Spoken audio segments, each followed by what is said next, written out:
gone 9 o'clock. Shahan, you've got all the very latest headlines for us. Yes, and here they are, Michelle. The Hawks has made a breakthrough arrest following the recent spate of cash in transit robberies. Suspected heist kingpin Wellington Bibi Qenende was arrested in Bloemfontein last night. The 39-year-old and his gangs are allegedly linked to more than 20 heists across Gauteng, Limpopo and the Northwest, as well as Mpumalanga. He'll be back in court on the 20th of August alongside other accomplices. Former President Jacob Zuma's corruption trial has been delayed yet again. He will now be back in court on the 30th of November. Zuma is facing 16 charges of corruption, racketeering and money laundering relating to the arms deal. His new legal team says it didn't have sufficient time to go through all files. They want to stop the trial, arguing there's been executive interference and pre-trial irregularities. The 4 pillars of this permanent stay application are going to be a delay in charging, known in constitutional law as charge delay, a delay in coming to trial, known as trial delay. But there are 2 far more ominous aspects to the permanent stay application. And the one is significant pre-trial irregularities in the conduct of the investigating authorities, the DSO as it was then called, and the NPA. And I mention only two aspects, very serious constitutional implications. The Browse Mole report, where the DSO, with no lawful authority, were eavesdropping, telephone tapping and spying on Mr. Zuma, and compiled a report as if this was some Cold War operation of the 1950s or 60s.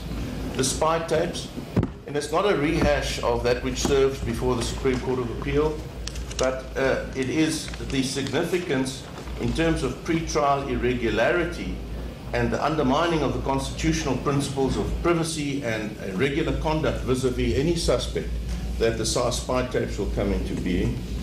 And then more ominously, and it's sad for this country, executive interference, executive at the highest level interference with prosecutorial independence. And the National Union of Mine Workers is not budging on salary demands at Eskom. The power utility has tabled a new offer of 7.5%, but unions are still demanding an 8% increase. Another sticking point is bonuses, which the parastatal says it can't afford. NUM's chief negotiator, Paris Mashego, says the company's financial results show it can find the money. And we are saying based on that and the contracts that our members have signed, most members have exceeded and met in terms of their contracts. They must be paid bonuses. So we're saying without a talk of bonuses, there will be no settlement. We're saying that the Tumamina Brigade, which has taken a decision to cut costs, they targeted bonuses and they've cut bonuses out of their own costs. But we believe that that is unfair to the hard-working workers around the country. Those are the headlines. Details coming up on NewsHour at 10 o'clock. Now, Michelle. Yes, stay tuned for that. Thanks very much, Shahan. All right, let's get you some lighter news now. It is, in fact, a Friday night, isn't it? If you keep an eye on the comedy scene, no doubt you've come across the success that is Goliath and Goliath. Now, Nicholas Goliath is part of the growing comedy family. They're gearing up for their first cross-country comedy tour called the Goliath Comedy Road Trip. But in such a big, talented family, how do you get the spotlight on you? Well, he's here to tell us exactly that, Nicholas Goliath. Thanks very much for coming into studio. Thank you so much for having me. So we're talking about the Goliath family, but in fact, Yes. one of the Goliaths in this Goliath group is not related to you. It's just by name that they're part of this group. Just tell us about the makeup that makes Goliath and Goliath. So the story is Jason and myself, we started comedy together 3rd of July 2011. Jason and I are cousins, our dads are brothers. Right. We meet Donovan on stage, who is also a Goliath. He'd been a creative designer and he'd worked in the industry, same industry as Jason, because they were ad guys. So they'd heard about each other but never met. Meet on stage a week after we get on. And we just hit it off, man. It just made sense. Yeah, it made sense. Yeah. And then we start doing comedy, we get together, and when we've decided to formalize, we brought Kate in, who is Jason's sister, and Kate's the boss of all of us. Kate, we love you. I don't know which camera we're on, but Yeah, Kate's the stay in boss. her Kate's good the books, boss, why yes. don't you? On my time, by the way. Oh, no, most definitely. So, Nicholas, how do you make that decision to go into comedy full time? You know, when I started comedy, it was never something that I planned on doing. Like, it was comedy or something I did on the side. I enjoyed making people laugh, and it was just a way for me to sort of de-stress, entertain people, make some laughs, get some happiness going. And it just so happened that I was, at the time that I started comedy, I was working in a call center, hating my life every day, because it's a call center. Sorry for the call center agents. Sorry, I know we struggle.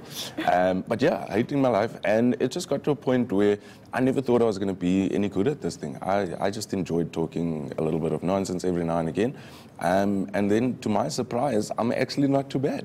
And how it became my full-time thing is it got to a point where I was turning down gigs because I had a day job, and the gigs that I was turning down were going to pay me more than the day job was paying me in the end. So it just made financial sense, and comedy is a lot more fun than being in a call center. Well, I can only just imagine. Oh, it's great, because people actually want to talk to you. It's wonderful.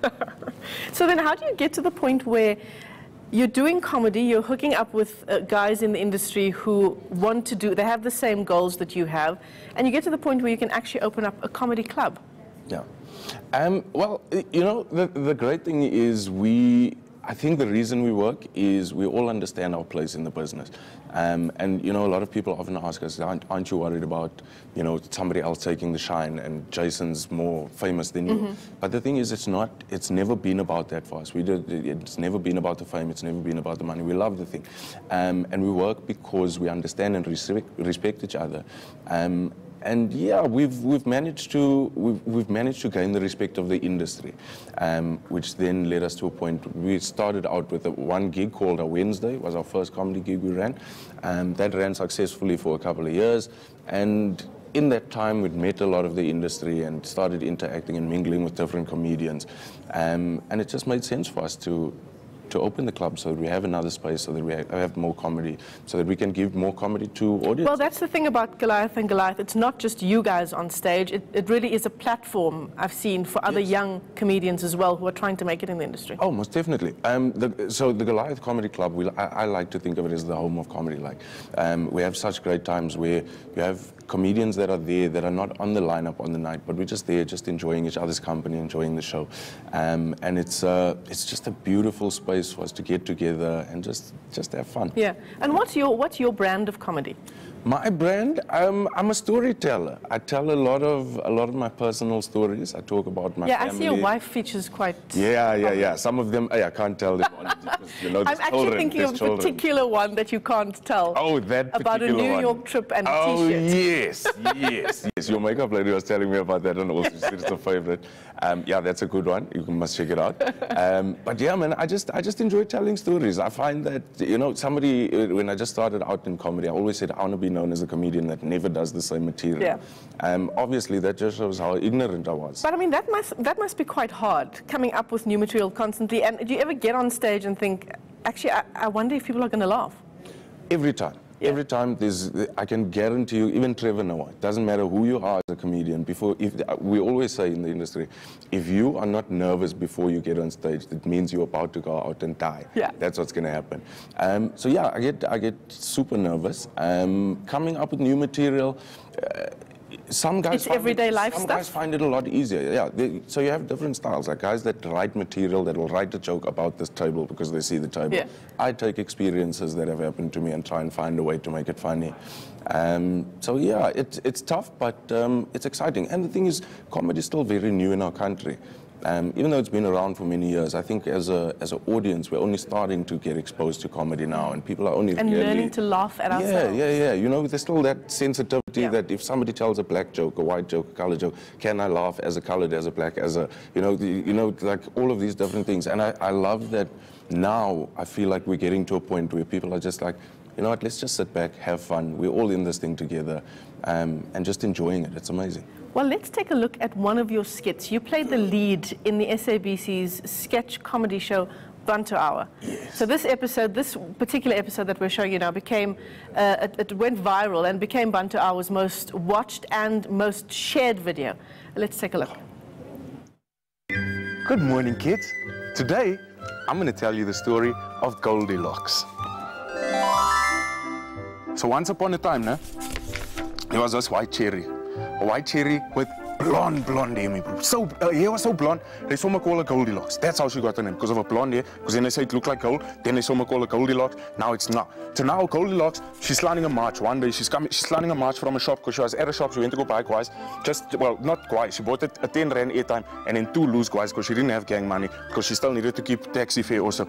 So then she buys 10 rand airtime, 2 loose guys, she's marching home. But now it's middle of the day, my bro. She's marching home, she's not even dressed now. She got on an old dirty nightie, she got on that fail stokies, you know.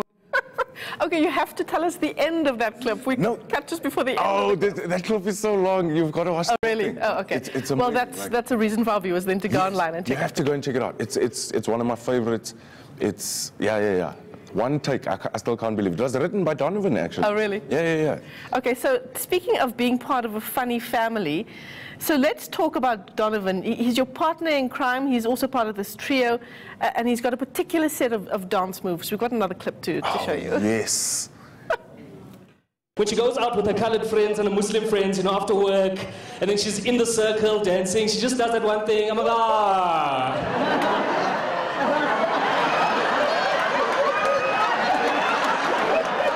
Hey girl, Beyonce, woo! This lady here, on the other hand, is that type that stands just 1 meter out of the circle, just looking at everybody like this.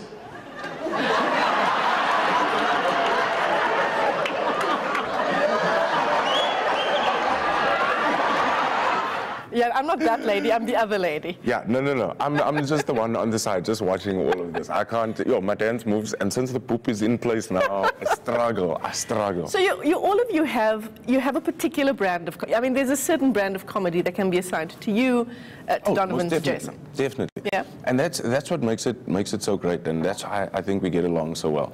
Because for some reason people think there's competition, but the thing is we are so different. Like what appeals to you might not appeal to the next person. So you might find me the funniest, or Donovan, but everybody's different. So it's just, as long as we can be on stage, having fun together, that's all we want to do. Okay, before we let you go, take the opportunity to punt this road show. What's it about? When is it starting? Where can we catch it? That's the most exciting thing. So it starts on the 1st of September. It's our first 3-man tour. So we've toured the country. We did a couple of shows where we toured with a lineup full of guys. But no, we've never done a 3-man, just the 3 Goliaths. So does that mean all 3 of you will be on stage? All 3 of us on stage. I'll be hosting. Don and Jay will be closing halves. And then we've got our opener, who is a young guy that's been working with us. His name is Eric Jansen. He's going to be touring with us as well. He's like our little minion guy. He's super fun. So you said from the talented. 1st of September? 1st of September. Around the country? Around the country. We're doing all the major cities. We're going we partnered with one of the big hotel groups, so we're going to all of the big cities. And wherever there's a space, we want to be there. And where can our viewers find more details? And GoliathAndGoliath.com. All right. Check it out. Everything's there. Thanks very much for coming into studio, Nicholas Goliath. And all the very best with the Goliath Comedy Road Show. I hope to see you there. Yeah, absolutely. Well, we've been also along the sidelines of this comedy tour, tracking the lunar eclipse here on our screens. There you can see it on the right of your screen. It's almost all the way there. We're told around 9:30 you should be seeing a full lunar eclipse on your screens. When we come back, we'll continue with this story, and we'll take you live to the Johannesburg Planetarium. We'll tell you what it all means.